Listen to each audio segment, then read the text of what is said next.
mother of it was not inventoried in history by name, she being merely a random episode and inconsequential, like the tanner's daughter of Falaise.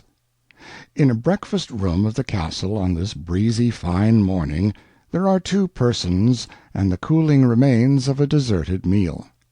One of these persons is the old lord, tall, erect, square-shouldered, white-haired, stern-browed, a man who shows character in every feature, attitude, and movement, and carries his 70 years as easily as most men carry 50. The other person is his only son and heir, a dreamy-eyed young fellow, who looks about 26, but is nearer 30. Candor, kindliness, honesty, sincerity, simplicity, modesty. It is easy to see that these are cardinal traits of his character, and so when you have clothed him in the formidable components of his name, you somehow seem to be contemplating a lamb in armor, his name and style being the Honorable Kirkcudbright Llanover Marjoribanks Sellers Viscount Berkeley of Cholmondeley Castle, Warwickshire, pronounced Kirkcudbright Llanover Marshbanks Sellers Viscount Berkeley of Cholmondeley Castle, Warwickshire. He is standing by a great window, in an attitude suggestive of respectful attention to what his father is saying, and equally respectful dissent from the positions and arguments offered.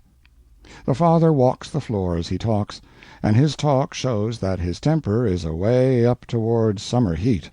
"Soft-spirited as you are, Berkeley, I am quite aware that when you have once made up your mind to do a thing which your ideas of honor and justice require to do, argument and reason are for the time being wasted upon you, yes, and ridicule, persuasion, supplication, and command as well.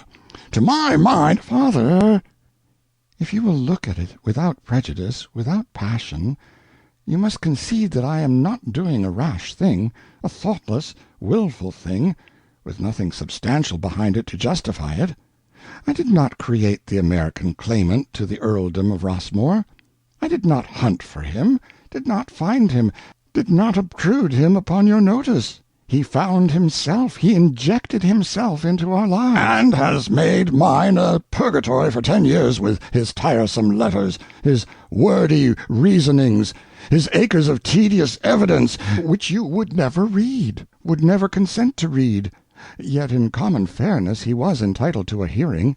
That hearing would either prove he was the rightful earl, in which case our course would be plain, or it would prove that he wasn't, in which case our course would be equally plain. I have read his evidences, my lord. I have conned them well, studied them patiently and thoroughly.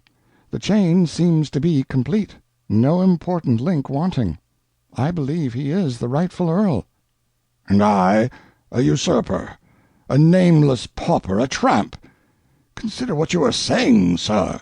"Father, if he is the rightful earl, could you, that fact being established, consent to keep his titles and his properties from him a day, an hour, a minute?" "You are talking nonsense, nonsense, lurid idiocy. Now listen to me. I will make a confession, if you wish to call it by that name. I did not read those evidences because I had no occasion to. I was made familiar with them in the time of this claimant's father, and of my own father 40 years ago. This fellow's predecessors have kept mine more or less familiar with them for close upon 150 years. The truth is, the rightful heir did go to America, with the Fairfax heir or about the same time, but disappeared, somewhere in the wilds of Virginia, got married, and began to breed savages for the claimant market. Wrote no letters home, was supposed to be dead. His younger brother softly took possession. Presently the American did die, and straightway his eldest product put in his claim, by letter still in existence, and died before the uncle in possession found time, or maybe inclination, to answer. The infant son of that eldest product grew up, long interval, you see, and he took to writing letters and furnishing evidences. Well, successor after successor has done the same, down to the present idiot. It was a succession of paupers. Not one of them was ever able to pay his passage to England or institute.